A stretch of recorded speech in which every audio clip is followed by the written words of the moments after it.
Hello friends, welcome back to my YouTube channel. आज हम पढ़ेंगे बीजेटी यानी ट्रांजिस्टर्स के बारे में। कितने भी जो भी ट्रांजिस्टर होते हैं, बीजेटी, एफईटी, मोसफेट, जीएफटी, जो भी होते हैं, तो बेसिक्स हम सबसे पहले स्टार्ट करते हैं कि ट्रांजिस्टर होते क्या है। बीजेटी इसका फुल फॉर्म है बाइपोलर जंक्शन ट्रांजिस्टर के नाम से हम इसको जानते हैं। ठीक है, तो अब इसका पहले बेस देख लेते हैं कि ये किस काम आते हैं या इसका मुख्य काम क्या है। तो इसका पहला मुख्य काम है, ये क्या करता है, जो इलेक्ट्रिक सिग्नल होते हैं उनको एम्पलीफाई करता है। इलेक्ट्रिक सिग्नल को एम्पलीफाई करता है, एम्पलीफाई करता है। हिंदी में देख लो, विद्युत जो सिग्नल होते हैं उनको एम्पलीफाई करता है। एम्पलीफाई करने का मतलब है वर्धन करना, बढ़ाना, बढ़ाने का काम ये करता है। तथा एक स्विचिंग एक्शन की तरह, स्विचिंग एक्शन के लिए भी इसका प्रयोग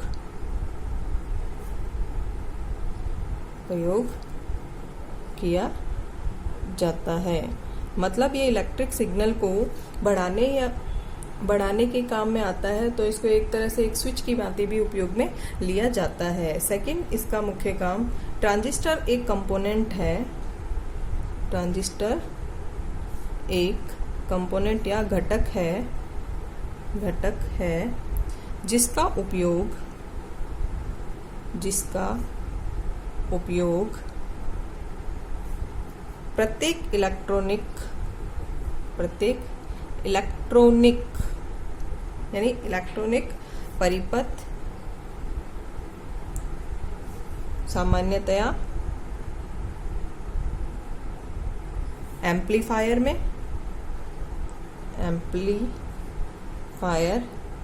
जिसे प्रवर्धक कहते हैं हिंदी में, ऑसिलेटर, ये भी हम बाद में पढ़ेंगे ऑसिलेटर क्या होता है। ट्रांजिस्टर के बाद हम ऑसिलेटर के बारे में जानकारी लेंगे। और कॉम्प्लेक्स डिजिटल कंप्यूटर में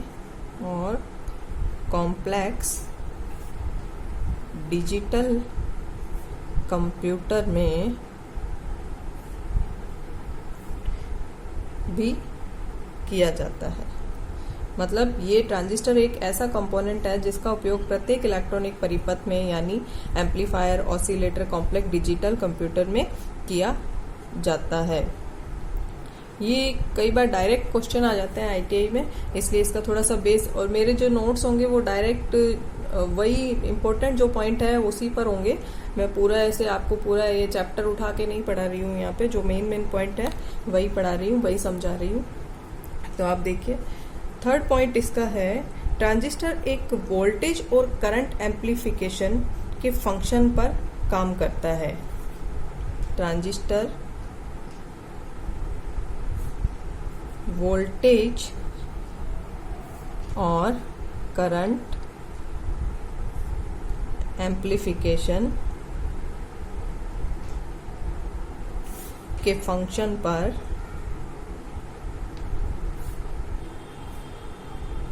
काम करता है या परफॉर्म करता है। और ये भी डायरेक्ट क्वेश्चन आता है कि ट्रांजिस्टर किस तरह का कंपोनेंट है। यह एक एक्टिव कंपोनेंट है, यह एक एक्टिव। अब एक्टिव और पैसिव पता होना चाहिए आपको, एक्टिव कंपोनेंट क्या होता है और पैसिव कंपोनेंट क्या होता है। एक्टिव कंपोनेंट वो होते हैं जो ऊर्जा उत्पादन मतलब करते हैं, एक तरह से एम्पलीफिकेशन करना, या फिर ऑसिलेटर में इसका उपयोग, या सिग्नल जनरेटर में इसका उपयोग। तो कुल मिला के ये क्या कर रहे हैं, जनरेट कर रहे हैं, मतलब दाता, एक तरह से दानी ऊर्जा को दे रहे हैं, ले नहीं रहे हैं। तो ये एक्टिव कंपोनेंट के अंदर आते हैं। अब हम पढ़ते हैं बेस। ये तो हमने बेसिक्स पढ़ लिया कि ट्रांजिस्टर क्या होता है, कहाँ काम में लिया जाता है, किस तरह की युक्ति है, ये कैसा कंपोनेंट है। अब हम बेसिक्स जो ट्रांजिस्टर का है, बीजेटी का, वो पढ़ेंगे। यहाँ पर लिख देते हैं ट्रांजिस्टर बेसिक्स। ट्रांजिस्टर बेसिक्स में ट्रांजिस्टर की सबसे पहले जो संरचना है उसको हम देखते हैं। ट्रांजिस्टर सामान्यतः बाइपोलर जंक्शन ट्रांजिस्टर के नाम से जाना जाता है। जो बेसिक ट्रांजिस्टर होता है वो किस नाम से, BJT full form by polar junction transistor, इस नाम से ट्रांजिस्टर के नाम से जाना जाता है। ये हमारा बेसिक ट्रांजिस्टर है।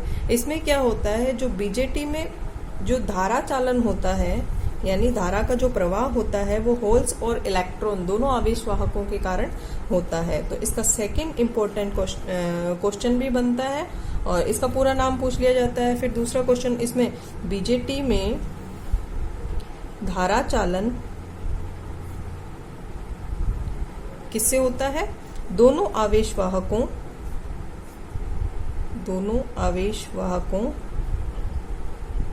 आवेश वाहक दो कौन से हैं? होल्स और इलेक्ट्रॉन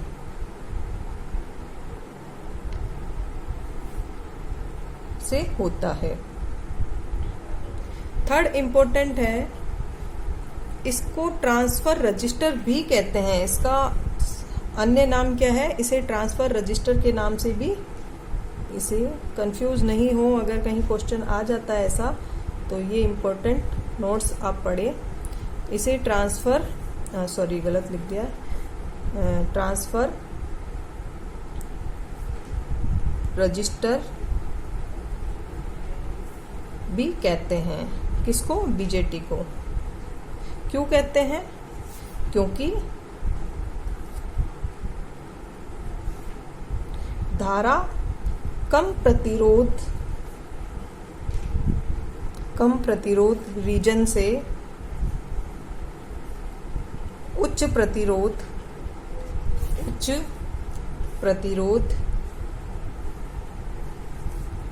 रीजन की ओर प्रवाह होती है,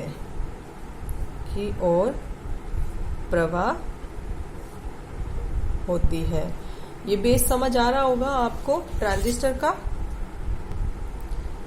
अब हम देख लेते हैं ट्रांजिस्टर की संरचना कैसी होती है। यहाँ पर लिखते हैं संरचना। ये इतने बेसिक क्वेश्चन तो हर स्टूडेंट्स को आने ही चाहिए। इसके 3 टर्मिनल होते हैं। कितने? बहुत ही इजी क्वेश्चन पूछे जाते हैं। कितने टर्मिनल होते हैं ट्रांजिस्टर में? 3। 2 जंक्शन।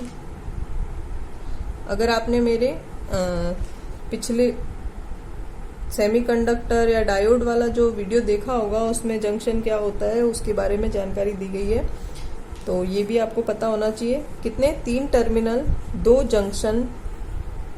और 3 टर्मिनल कौन से? उनके नाम, फर्स्ट एमीटर,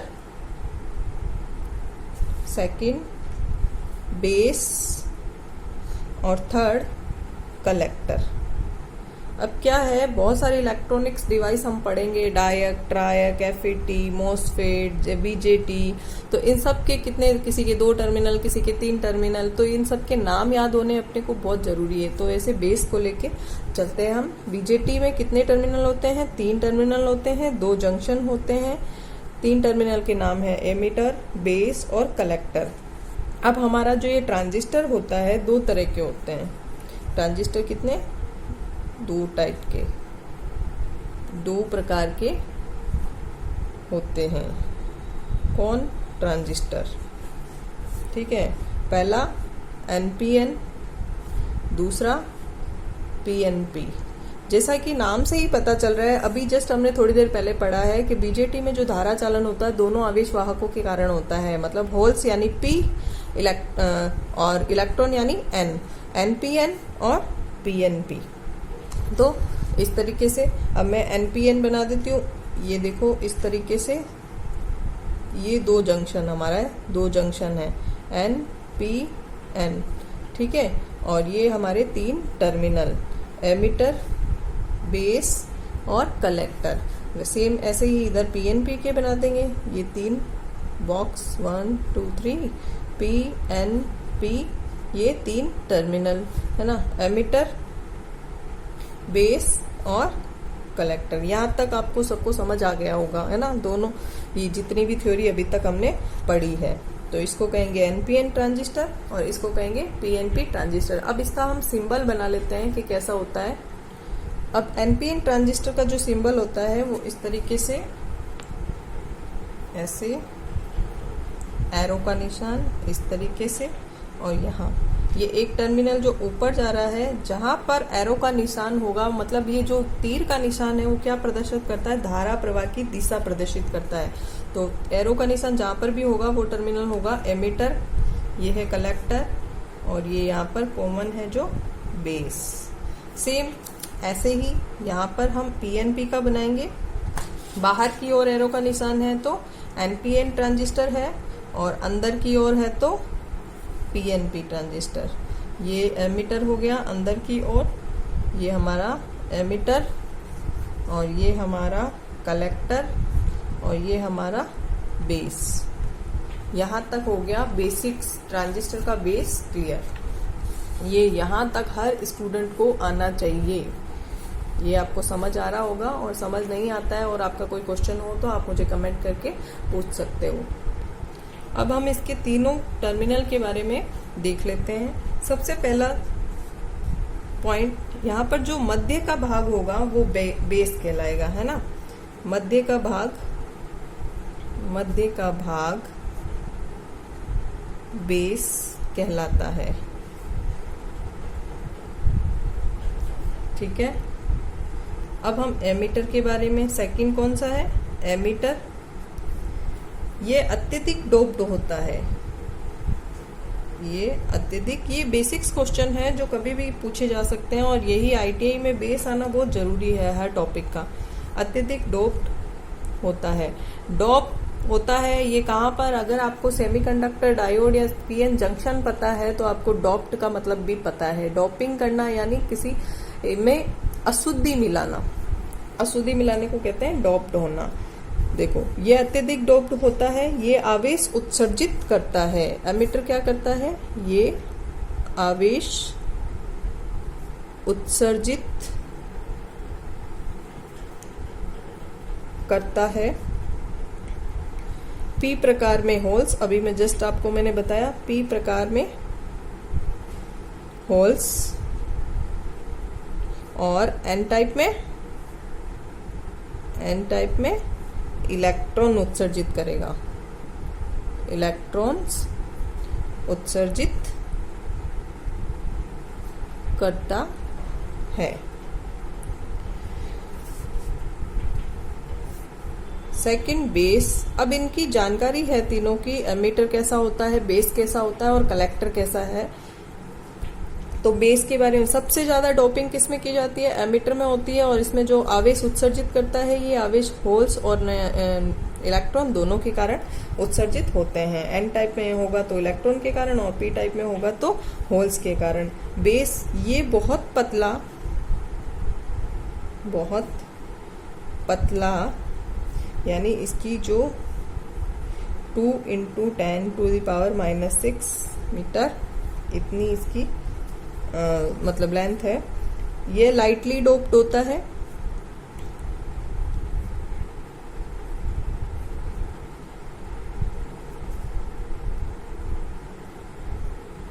क्योंकि एमीटर में उत्सर्जित इलेक्ट्रॉन और होल्स इसके द्वारा आगे पास किए जाते हैं, इसलिए ये पतला रीजन होता है। इसकी जो परत होती है बीच वाली क्योंकि इलेक्ट्रॉन कहाँ उत्सर्जित हो रहे हैं, इलेक्ट्रॉन और होल्स एमीटर में हो रहे हैं, और एमीटर से होते हुए बेस से होते हुए कहाँ जाएंगे, कलेक्टर में जाएंगे। इसलिए ये लाइटली डोप्ड होता है।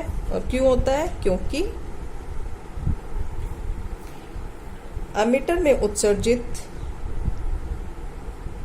एमीटर में उत्सर्जित इलेक्ट्रॉन और होल्स को इसके द्वारा पास किया जाता है। ये इनका काम है, ये पूछा जाता है इलेक्ट्रॉन किसके द्वारा पास होते हैं, कहाँ एकत्रित होते हैं। कलेक्टर जैसा कि उसका नाम है, वहां कलेक्ट किए जाते हैं। ठीक है, थर्ड है कलेक्टर, थर्ड हम पढ़ते हैं कलेक्टर।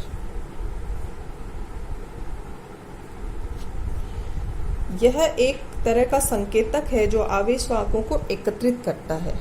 यह एक तरह का संकेतक है जो आवेशवाहक मतलब होल्स या इलेक्ट्रॉन आवेशवाहकों को एकत्रित करता है, ये भी हेवीली डोप्ड होता है। ये लगभग एमिटर के इक्वल डोप्ड होता है। ये भी हेवीली डोप्ड होता है।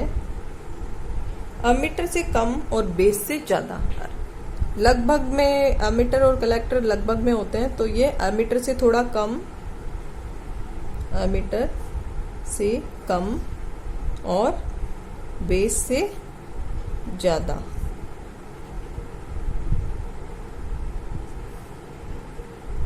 और भौतिक संरचना कलेक्टर की सबसे बड़ी होती है। क्यों होती है? क्योंकि ये एमिटर से जितने भी होल्स और इलेक्ट्रॉन उत्सर्जित होके आएंगे वो बेस के द्वारा कहाँ कलेक्ट किए जाएंगे? कलेक्टर में। तो भौतिक संरचना में कलेक्टर सबसे बड़ा भाग होता है। ये यहाँ स्टार करके भौतिक संरचना में कलेक्टर का सबसे बड़ा भाग होता है, क्योंकि यहाँ ऊर्जा अधिक विसरित होती है। क्योंकि यहाँ ऊर्जा अधिक विसरित होती है। और जो इसमें तीर का निशान होता है वो क्या करता है? धारा की दिशा प्रदर्शित करता है। तीर का निशान प्रवाहित धारा की दिशा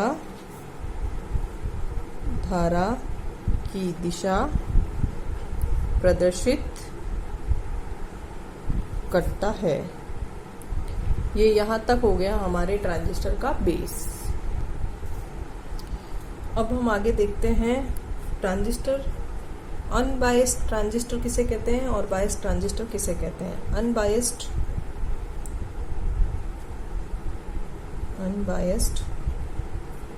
ट्रांजिस्टर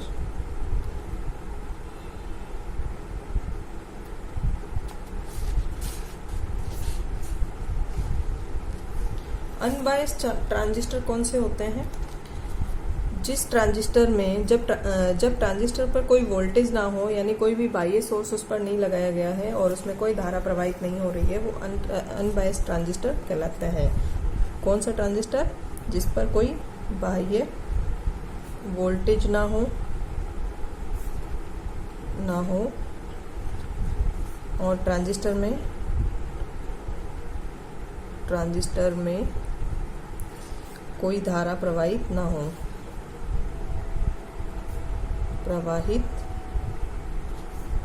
ना हो, अनबायस्ड ट्रांजिस्टर कहलाते हैं। बायस्ड ट्रांजिस्टर देख लेते हैं। Biased transistor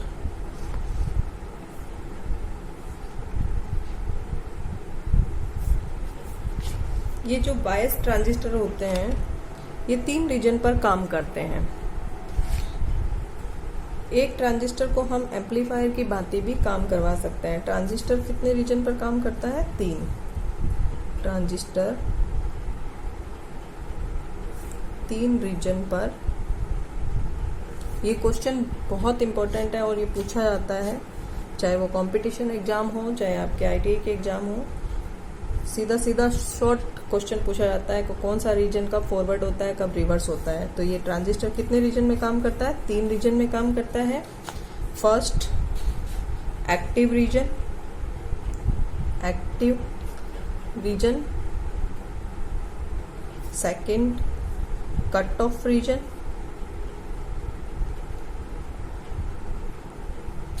third saturation reason.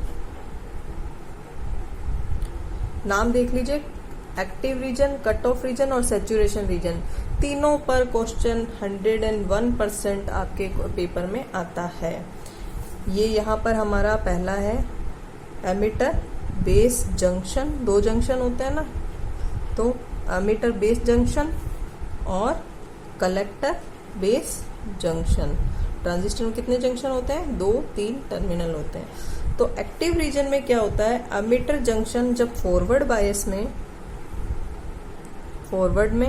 और कलेक्टर बेस रिवर्स बायस में होते हैं तब ये एक्टिव रीजन में काम करता है। जब दोनों जंक्शन रिवर्स में होते हैं, रिवर्स, तब कौन से जंक्शन में कौन से रीजन काम करेगा? कट ऑफ में। और दोनों जब फॉरवर्ड में होंगे, फॉरवर्ड। सिंपल है एकदम। हमारा जो ट्रांजिस्टर है जिसका बेस हमने अभी पढ़ा है, बेसिक ट्रांजिस्टर जो हमारा है वो क्या है? बेसिक ट्रांजिस्टर जिस पर काम कर रहा है 3 रीजन पर काम करता है। दो जंक्शन होते हैं, एमिटर बेस जंक्शन और collector base junction. Active region में एमिटर बेस जंक्शन फॉरवर्ड और collector base junction reverse bias में होता है, और कट ऑफ रीजन में दोनों रिवर्स में होते हैं और सैचुरेशन दोनों फॉरवर्ड में होते हैं। इन पर बेस्ड आपका क्वेश्चन पूछा जाता है। एक्टिव रीजन में कौन फॉरवर्ड में होता है, कौन रिवर्स में होता है, कट ऑफ में क्या होता है, सैचुरेशन में क्या होता है, हमारा ट्रांजिस्टर कितने रीजन पर काम करता है। और हमारा जो ट्रांजिस्टर है जब एक्टिव रीजन पर होता है तब एक एम्पलीफायर की भांति इसको हम प्रचालित कर सकते हैं। कौन से रीजन में? एम्पलीफायर की भांति कब इस्तेमाल करते हैं? यहाँ पर डबल स्टार करके लिख लेंगे हम। यहाँ पर आप देखिए, यहाँ पर डबल स्टार करके लिख रही हूं मैं। एक्टिव रीजन में एक एम्पलीफायर की, हम ट्रांजिस्टर को एम्पलीफायर की भांति प्रचालित कर सकते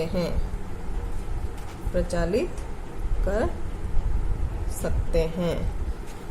ये हो गया हमारे ट्रांजिस्टर का बेस। अब देखो, अब वीडियो ज़्यादा लंबा हो रहा है तो इसलिए मैं आपको इसका लास्ट एक बेसिक पॉइंट है वो समझा देती हूँ। और इसका कॉन्फ़िगरेशन भी पूछा जाता है। ये देखो, यहाँ पर मैंने पहले बना लिया। ट्रांजिस्टर कॉन्फ़िगरेशन 3 तरह से होता है। कॉमन बेस मतलब कॉन्फ़िगरेशन, इनकी संरचना किस तरीके से इनको जोड़ा जाता है। Common base, common emitter, common collector. एक में बेस को कॉमन कर दिया, एक में कलेक्टर को कॉमन कर दिया, एक में एमिटर को कॉमन कर दिया और एक में कलेक्टर को कॉमन कर दिया। आप देखो, कैमरा फोकस कर रहा है, अच्छे से डायग्राम देख लो और इसको आप ऐसे। और ध्यान रखना, एमिटर बेस जंक्शन हमेशा फॉरवर्ड बायस में और कलेक्टर बेस जंक्शन हमेशा रिवर्स बायस में होता है। आप कोई सी भी बायसिंग करो, हमेशा एमिटर बेस जंक्शन हमेशा फॉरवर्ड में और कलेक्टर बेस जंक्शन हमेशा रिवर्स बायस में होता है। ये था हमारा बेसिक ट्रांजिस्टर। मतलब जब हम सिर्फ कोई नाम ना दिया हो, सिर्फ पूछे कि ट्रांजिस्टर का क्या संरचना होती है, कितने टर्मिनल होते हैं, कौन से रीजन पर काम करता है, एम्पलीफायर तक कौन से रीजन पर काम करता है, तो ये सब आज हमने हमारे इस वीडियो में पढ़ा है। आपको ये तीनों डायग्राम इसमें देखो, हमारा बेस कॉमन कर रखा है, यहाँ पर एमिटर कॉमन कर रखा है और यहाँ पर कलेक्टर कॉमन कर रखा है। 3 तरह से कॉन्फ़िगरेशन होती है। और बाकी आप थोड़ा सा अपनी बुक से भी पढ़ लेना, क्योंकि मैं यहाँ पर इम्पोर्टेंट नोट्स के तौर पर पढ़ा रही हूँ। और यहाँ पर देखो, मैंने यहाँ ऊपर लिखा है कॉमन बेस। देखो यहाँ पर ये अल्फा, बीटा, गामा 3 पॉइंट लिखे हैं, ये है इनके करंट गेन। अब यहाँ पर देखो, कॉमन बेस को कॉमन कर दिया तो क्या बचा? कलेक्टर और एमिटर। तो अल्फा बराबर IC बटा IE का जो अनुपात होता है वो अल्फा कहलाता है। इसको एम्पलीफिकेशन फैक्टर भी कहते हैं। यहाँ पर लिख लो, ये क्वेश्चन भी आता है। एम्पलीफिकेशन फैक्टर निकालने का क्वेश्चन भी आ सकता है आपके डायरेक्ट। इसी पर बेस ज्यादा क्वेश्चन पूछा जाता है। या तो इसका फॉर्मूला पूछ लेंगे या फिर आपको एक क्वेश्चन, न्यूमेरिकल क्वेश्चन भी इस पर दे देंगे, तो वो डायरेक्ट होगा। तो अल्फा बराबर IC बटा, ये आप तीनों ये चीज पॉइंट याद रखो, common base, common emitter, common collector. तो आपको अल्फा, बीटा, गामा ये भी याद रहेगा। तो यहाँ पर आप देखो, तो ये अल्फा, बीटा, गामा, अगर आपको ये 3 सीरीज याद रह रही है, आपको इसके कनेक्शन याद रह रहे हैं कैसे किए हुए हैं, तो आपको ये याद रखने की ज्यादा जरूरत नहीं है। अल्फा, बीटा, गामा जो कॉमन किया गया है उसको हटाकर, जो बाकी अल्फा में बेस को कॉमन किया, बीटा में एमिटर को कॉमन किया और गामा में कलेक्टर को कॉमन किया। तो ये इस तरह से इनकी करंट गेन फॉर्मूला हम निकाल सकते हैं। तो आज की वीडियो में हम इतना ही पढ़ेंगे। बीजेटी हमने बेसिक ट्रांजिस्टर पढ़ लिया है। इसके आगे हम ट्रांजिस्टर के और भी 2-3 पॉइंट वो पढ़ेंगे। मॉसफेट किसे कहते हैं, IGFET किसे कहते हैं, FET किसे कहते हैं, जितना भी ट्रांजिस्टर बचा हुआ है वो हम नेक्स्ट वीडियो में करेंगे। Thank you.